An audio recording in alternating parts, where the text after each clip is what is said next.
আমার সাথে বেশ কিছুদিন ধরে একটা ঘটনা হইতেছে, সেটা হইলো বিকাল ৫টা থেকে ৫টা বাজে শুরু হয়, ৭টা ৫টা থেকে ৭টা এর মধ্যে কি হয়, শরীর হাত পাও ভাইঙ্গা চুইরায় ফ্যানের বাতাস, এই যে উপরে ফ্যানের বাতাস লাগলে ঘুমে একদম শরীর দুর্বল হয়ে যায়। এটা মাঝে মাঝে হয়, মাঝে মাঝে হয় না। অনেক দিন পরে এই ব্যাপারটা আজকে আবার শুরু হয়েছে। তখন জিমেও যাই টুকটাক, হাত পাও লড়াইতেছে, এখন আসলে শক্তিশালী ওরকম কঠিন কিছু না। কিন্তু আবার মনে হইতেছে হয়তো এই কারণেই, বা শরীর দুর্বল, বা শরীরের ভিতরে ঘাটতি রিকভারি হইতেছে, এমন কিছু হইতে পারে। কিন্তু প্রায় বেশ কিছু মাস আগে একবার হয়েছিল, এই নতুন করে আবার এরকম। আমি জিমের ট্রেনারে জিজ্ঞেস করছিলাম, পরে উনি বলছিল যে শরীরের দুর্বলতার কারণে অনেক সময় সন্ধ্যার সময় শরীর ক্লান্ত লাগে, শরীরের হাত পা ভাঙ্গে আসে।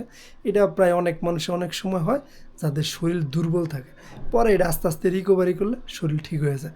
হয়তো আমারটাও এরকম, আপনারও হয় কি না এটা জানাবেন। আর যদি আপনার হয়, তাহলে এটা বুঝে নেন যে আপনার শরীরও দুর্বল।